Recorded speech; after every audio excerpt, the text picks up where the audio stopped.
Velkommen i hjemmestudiet, og nu vil jeg gå tilbage til 80'erne, hvor jeg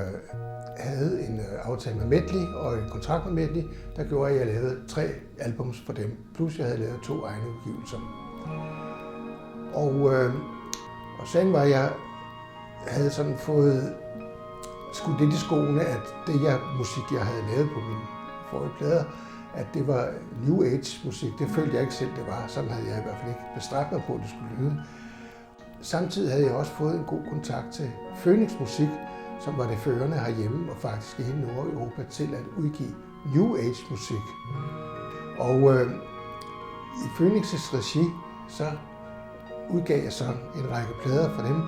hvor jeg her prøvede at ramme den stil, som jeg nu var blevet beskyldt for at have lavet musik i.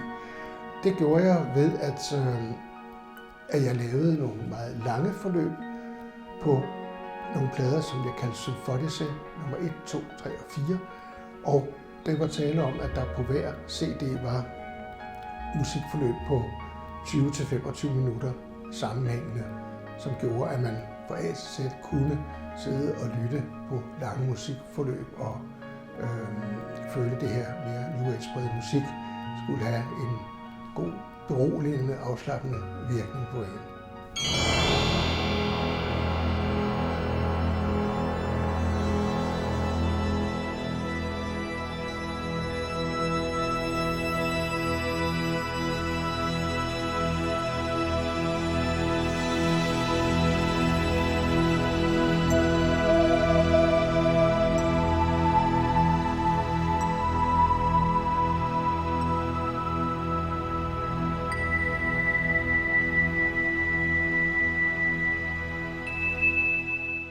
I 1987 flyttede jeg til Berlin,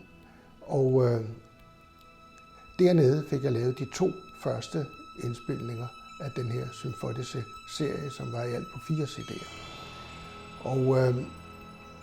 da jeg havde lavet den anden Symfonice-plade for Phoenix Musik, så mærkede jeg også historiens vingesus meget tæt omkring mig, fordi jeg boede jo som sagt i Berlin, og i 89 der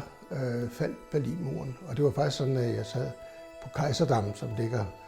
tæt på Brandenburger Tor, og så nogle nyheder fra det gamle DDR, hvor de kunne fortælle, at de fra dags dato ville åbne grænsen, så DDR-borgere frit kunne rejse ind og ud af DDR, hvilket var fuldstændig uhørt, og hvilket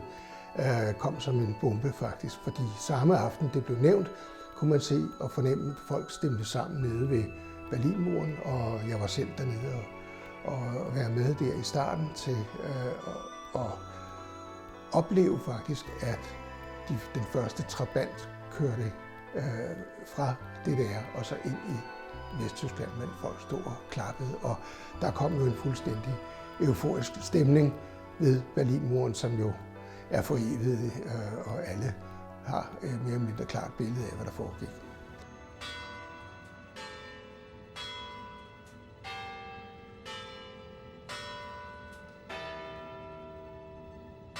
Den tredje Symfonice, jeg lavede, der brugte jeg faktisk temaet for Københavns Rådhusklokker. Og jeg bearbejdede det på forskellige vis musikalsk og brugte temaet som et gennemgående tema i et af de 2 stykker, der var på den tredje Symfonice. Det blev senere foreviget ved, at det blev faktisk modtaget af Københavns Kommune som en god idé til at promovere kommunen, og nummeret blev indspillet på CD af Radiounderholdningsorkestret, hvor jeg selv spillede harmonika med på det. Og CD'en, der blev lavet, hvor øvrigt også Thomas Koppel bidrog med noget, og Michael Petri, ja, den CD skulle være sådan en slags visitkort for Danmark, eller for København, når det var af forskellige udenlandske erhvervsfolk, forretningsfolk, gæstede byen, så kunne de få den her CD med hjem som en slags visitkort og en lille souvenir fra København. Det var for mig en meget stor oplevelse at fornemme min musik blive spillet af et symfoniorkester.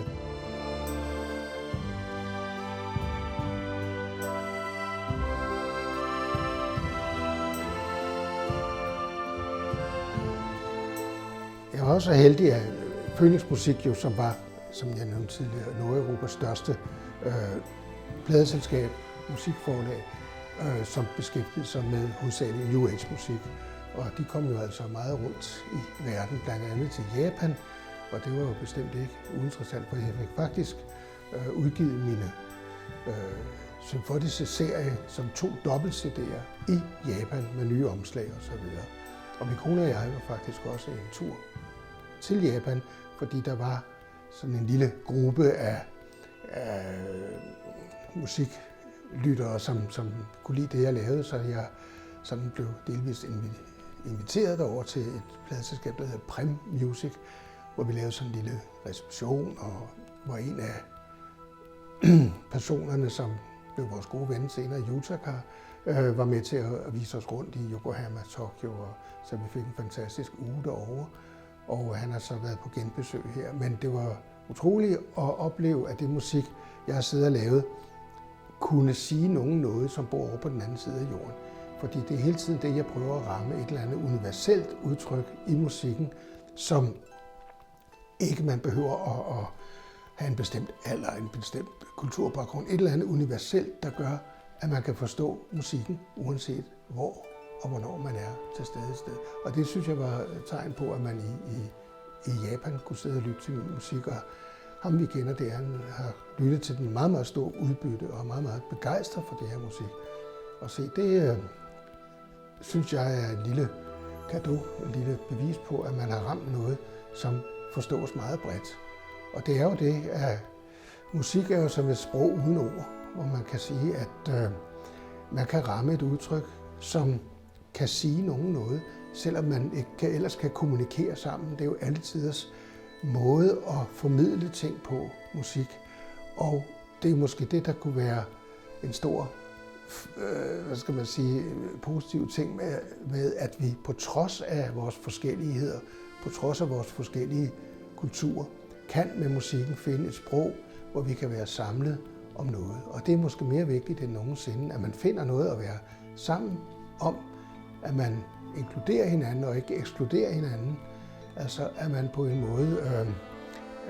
kan formidle noget til hinanden, som er noget, som forstås på tværs af grænser og skel.